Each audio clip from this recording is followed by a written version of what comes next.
As the Third Reich collapsed under relentless Allied pressure, panic spread far beyond the battlefield. Inside bunkers, Stab offices, and retreating Stab trains, some of Hitler's most senior generals began to fear that the war would end not with victory, but with interrogation, trials, and history's judgment. For years, many of them had kept private war diaries, daily records meant for their own reference, or for an imagined future where Germany had won. But as defeat became undeniable, those same pages turned into liabilities. These diaries revealed what could never be spoken aloud. Behind public loyalty, generals recorded growing doubts about Hitler's leadership, frustration with his interference, and anger at decisions driven by ideology rather than military reality. Orders to hold ground at all costs, to fight to the last man, or to launch hopeless counterattacks were questioned in ink, even while they were obeyed in practice. Such thoughts, if discovered, could mean arrest or execution. As the regime unraveled, these written doubts became dangerous evidence. Other entries exposed fierce blame-shifting within the German high command. Defeats on the Eastern Front, the collapse in Normandy, and the loss of Italy were dissected in private, with responsibility carefully pushed onto rivals. Generals portrayed themselves as professionals trapped by Hitler's orders or sabotaged by incompetent colleagues. These passages were not written for truth, but for survival. As capture loomed, many diaries were edited, rewritten, or selectively destroyed to ensure that future readers, especially Allied investigators, would see a version of events that minimized personal guilt. Fear also played a central role. By the final months of the war, the SS and Gestapo were arresting officers accused of defeatism or disloyalty. Diaries that admitted collapsing morale, acknowledged that the war was unwinnable, or criticized Nazi leadership could be interpreted as treason. Some generals burned pages, buried notebooks, or ordered aides to destroy entire volumes. Others hid them, hoping to retrieve them later if circumstances allowed. In those moments, preserving one's life mattered more than preserving history. What survived was often incomplete, a patched-together record shaped by fear, self-justification, and hindsight. Yet even in their altered form, these diaries offer a rare glimpse into the final collapse of Nazi command. They show not confidence, but doubt, not unity, but rivalry, not fanaticism, but quiet desperation. The attempt to erase these words tells its own story. When the Reich fell, even its most powerful men knew that the truth was more dangerous than any enemy army. Throughout the war, many German generals kept private war diaries alongside official reports. These were not meant for public release, but served as personal records of decisions, conversations, and impressions from the front and from headquarters. In a rigid dictatorship where open disagreement was dangerous, these notebooks became one of the few places where senior officers could record what they truly thought, away from propaganda and official language. Within these pages, a very different picture of the war emerged. Generals wrote about growing doubts over strategy, especially as Hitler increasingly overruled professional military advice. They documented rivalries inside the high command, quietly blaming one another for disasters and failed campaigns. Just as often, they recorded fear of defeat, fear of the SS, and fear of being accused of disloyalty.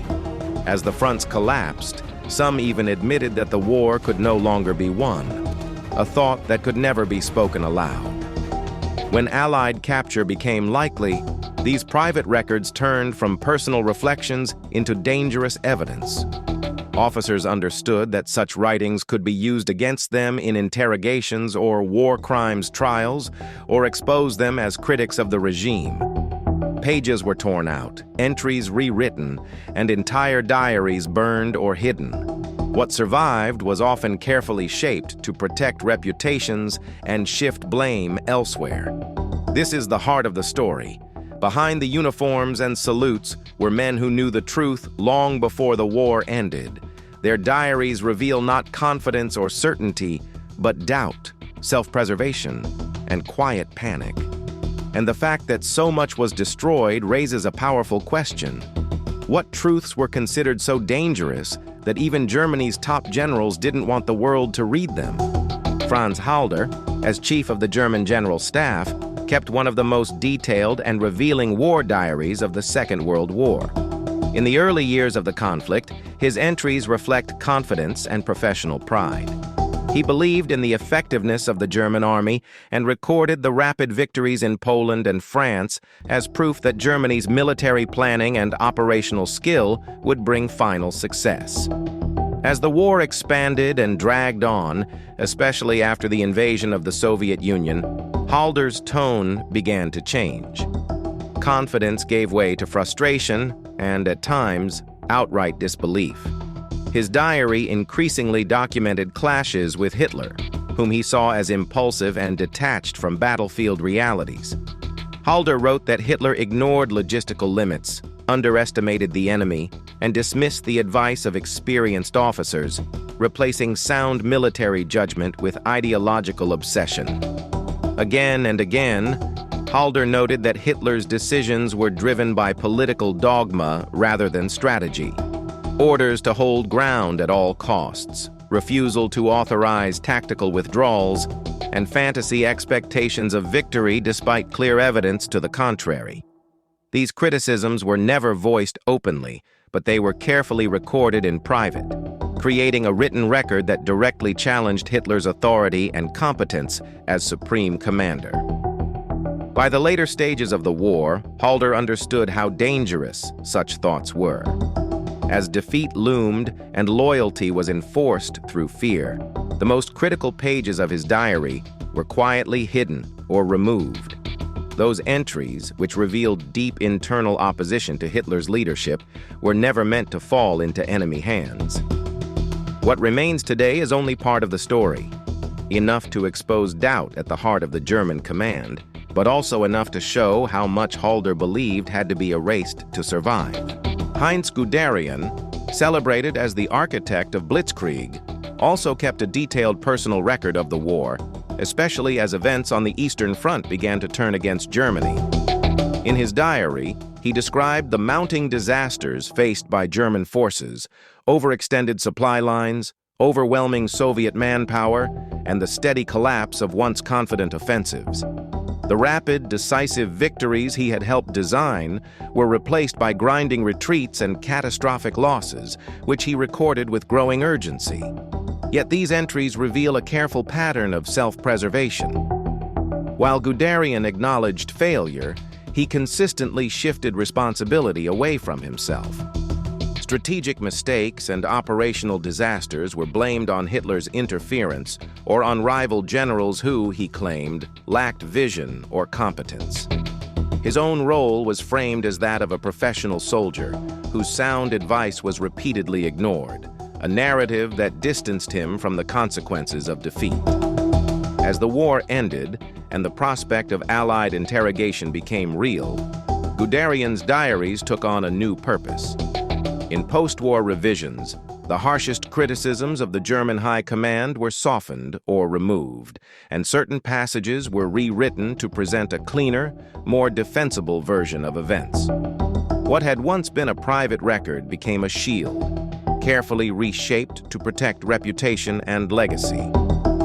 In this way, Guderian's diary was no longer just a chronicle of war, but a calculated tool of self-protection, revealing as much through what was erased as through what survived. Albert Kesselring, the German commander in Italy, kept records that reveal a stark contrast between public defiance and private despair. As Allied forces pushed steadily north and German positions weakened, his writings reflected collapsing morale among troops and officers alike. The confident language of earlier campaigns disappeared, replaced by sober assessments of exhaustion, shortages, and a growing sense that continued resistance could not change the outcome of the war. In some of his most revealing entries, Kesselring privately acknowledged what could never be admitted openly, that the war was effectively unwinnable. He recognized that Germany no longer possessed the manpower, air superiority, or industrial strength to reverse its losses. These conclusions were dangerous thoughts in a regime that equated realism with treason, and Kesselring knew it. His diary also exposes deep personal fear.